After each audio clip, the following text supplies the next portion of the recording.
ကျွန်တော်ဒီကနေ့ကတော့ဗီဒီယိုတင်တာနည်းလေးနောက်ကျသွားရဗျကျွန်တော်အတန်သွင်းဖို့အချိန်ကလည်းဒီမရတဲ့အတွက်ကြောင့်မို့ဗီဒီယိုလေးတော့နည်းနည်းလေးနောက်ကျသွားပါတယ်ကျွန်တော်တို့ဒီကနေ့အင်္ဂါညမှာဆိုရင်တော့ဒီချန်ပီယံလေးကျွန်တော်ဒုတိယအကျော့ပွဲစဉ်လေးကျွန်တော်ကစားသွားဖို့ရှိပါတယ်ဆိုတော့ထုံးစံတိုင်းကျွန်တော်ဒီပွဲစဉ်လေး၄ပွဲကိုပဲကျွန်တော်ဒီအချိန်ကလည်းသိပ်များတော့ဆိုတော့လူလူရှင်းလေးပဲရွေးချယ်ပေးချင်ပါတယ်ကျွန်တော်တို့ဒီမနေ့ကဒီလက်ကျန်ပွဲစဉ်ကျွန်တော်၄ပွဲမှာဆိုရင်လည်းအားလုံးစီမကြမယ်လို့ထင်ပါတယ်ဒီ Everton နဲ့ United ပွဲကျွန်တော်အဲ့ပွဲကိုတော့ကိုရွေးချယ်ပေးခဲ့တာကျွန်တော်100ရာခိုင်နှုန်းအဆင်ပြေခဲ့တယ်နောက်ကျွန်တော်ဒီအလာဘက်နဲ့ဂျီရိုနာပွဲအဲ့ပွဲကိုလည်းကျွန်တော်ဒီ6အောင်နဲ့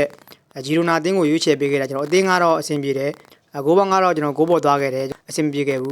းနောက်ကျွန်တော်ဒီ FIO နဲ့ပီဇာပွဲကျွန်တော်အဲ့ပွဲကိုလည်းကျွန်တော် FIO အသင်းရဲ့ body ကိုရွေးချယ်ပေးခဲ့တာအဆင်ပြေခဲ့တယ်ကျွန်တော်ဒီလုံးဝမားသွားတဲ့ပွဲဆိုလို့ဘလော့နာပွဲအဲ့ပွဲကတော့ကျွန်တော်6ပေါ်ကိုရွေးချယ်ပေးခဲ့တာအဲ့ပွဲလေးကတော့မနေ့ကကျွန်တော်တို့လုံးဝမားသွားခဲ့ပါတယ်ဆိုတော့ကျွန်တော်တို့ဒီမနေ့က၄ပွဲမှာဆိုရင်လည်း3ပွဲလောက်အဆင်ပြေခဲ့တဲ့အတွက်ကြောင့်မို့ကျွန်တော်ရဲ့ညီကိုတွေအားလုံးလည်းအဆင်ပြေကြမယ်လို့ထင်ပါတယ်ဒီညမှာဆိုရင်လည်းကျွန်တော်ရွေးချယ်စရာကတော့အများကြီးမရှိဘူးဒီပွဲစဉ်နဲ့ကျွန်တော်၄ပွဲကိုပဲရွေးချယ်ပေးချင်ပါတယ်ကျွန်တော်အကြိုက်တူရဲ့ညီကိုတွေအနေနဲ့ကလည်းလိုက်ဆော့ပေါ့ဗျာကျွန်တော်အကြိုက်မတူရင်လည်းပက်ကံပြီးဆော့ပါလို့ကြံပေးချင်ပါတယ်ဒီခုမှအောင်ဆုံးတပွဲအနေနဲ့ကတော့ကျွန်တော် AD ကိုအသင်းနဲ့ Blue Jet ပွဲကိုရွေးချယ်ပေးချင်တယ်ဒီပွဲကကျွန်တော်ည12:15မှာကစားကြမယ့်ပွဲပေါက်ကြီးကဒီခုမနက်ကကျွန်တော်စတင်ကြီးမှာဆိုရင်တော့ AD ကိုကကျွန်တော်1 minus 60 body ကြီးနဲ့ကျွန်တော်6ပေါင်းကြီးမှာဆိုရင်တော့3 minus 55ပေးထားတာကိုတွေ့ရတယ်ဒီနေ့တင်ကျွန်တော်ပထမကြော့တွေ့ဆုံမှုမှာတော့ဒီတစ်ဖက်ကိုကျွန်တော်3 goal စီနဲ့တေချထားတယ်အဲ့ပွဲမှာတော့ငါတော့ AD ကိုကကျွန်တော်အဝေးကွင်းမှာ level 90ပေးခဲ့ပြီးတော့ကျွန်တော်6ပေါင်းကြီးမှာဆိုရင်တော့3 plus 85ပေးခဲ့ပါတယ်လက်ရှိကျွန်တော်အိမ်ကွင်းမှာဆိုရင်တော့ဒီ1 minus 60ဆိုတဲ့ကြီးကတော့ AD ကိုအသင်းအတွက်ကျွန်တော်ဖြစ်တဲ့တဲ့ကြီးလို့မြင်တယ်သူ့အနေနဲ့ကျွန်တော်အဝေးကွင်းမှာဒီတေချထားတဲ့အတွက်ကြောင့်မို့လက်ရှိကျွန်တော်အိမ်ကွင်းမှာဆိုရင်တော့ဒီနောက်တစ်ဆင့်တက်ဖို့တော်တော်လေးခြေနေကောင်းနေတဲ့အသင်းဖြစ်တယ်Blue Jet အသင်းကတော့ကျွန်တော်လက်ရှိဒီချန်ပီယံလိပ်ဒီအိမ်ကွင်းဖောင်ကောင်းထားပြီးတော့ဒီအဝေးကွင်းကစားခဲ့တဲ့ဒီချန်ပီယံလိပ်ပွဲစဉ်တွေမှာဆိုရင်တော့အတ္တနာကိုရှုံးတယ်နောက်ကျွန်တော်ဒီဘိုင်ယန်ကိုရှုံးထားပြီးတော့ဒီစပိုးတိုးအသင်းကိုလည်းကျွန်တော်ရှုံးထားတယ်ဒီသူ့အဝေးကွင်းကျွန်တော်နိုင်ထားတဲ့ပွဲဆိုလို့ဒီကိုင်းရွက် MRD ကိုနိုင်ထားတဲ့ပွဲကျွန်တော်အဲ့ပွဲလေးတစ်ပွဲပဲနိုင်ထားတယ်ဆိုတော့ကျွန်တော် Blue Jet အသင်းရဲ့လက်ရှိဒီချန်ပီယံလိပ်ကျွန်တော်အဝေးကွင်းရလက်ကတော့အသိအားရစရာမရှိပါဘူး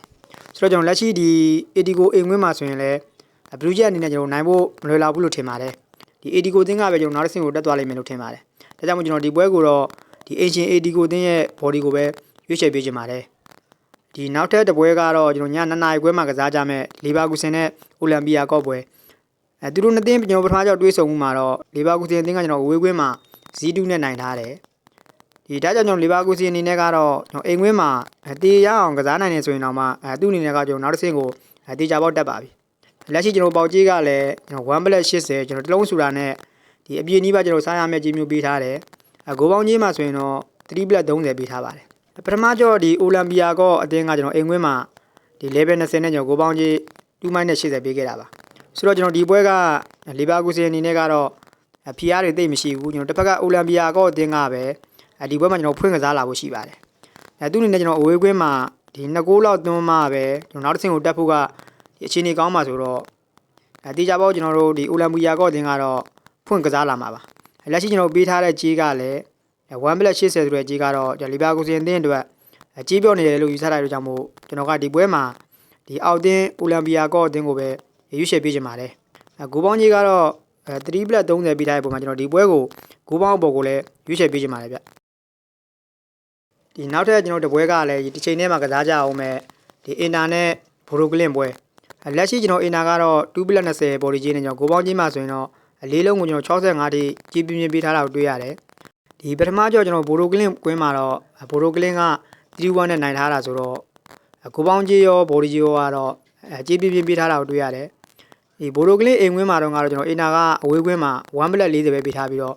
ဂိုးပေါင်းကြီးမှာဆိုရင်တော့3 minus 20လောက်ပဲပေးခဲ့တာပါလက်ရှိမှာဆိုရင်တော့ကျွန်တော် body ကြီးရောဂိုးပေါင်းကြီးရောကျွန်တော်ပြင်းချနေတာကိုကြည့်ရရင်တော့အင်တာအနေနဲ့ကတော့ကျွန်တော်အိမ်ကွင်းမှာဒီနိုင်ကုန်နိုင်ရမယ်ဆိုတော့ကျွန်တော်ကြီးမျိုးပေးထားတာကိုတွေ့ရတယ်ဒါကြောင့်မို့ကျွန်တော်ဒီပွဲကအင်တာအနေနဲ့ဒီကိုပြက်မပြက်ပဲကျွန်တော်စောင့်ကြည့်သွားရမယ့်ပွဲဖြစ်ပါတယ်တစ်ဖက်ကကျွန်တော်ဘိုရိုကလင်းရဲ့ဒီဟာဒီကျွန်တော်ချန်ပီယံလိပ်ရလက်တွေကတော့တော်တော်လေးကောင်းနေတဲ့အသင်းဖြစ်တယ်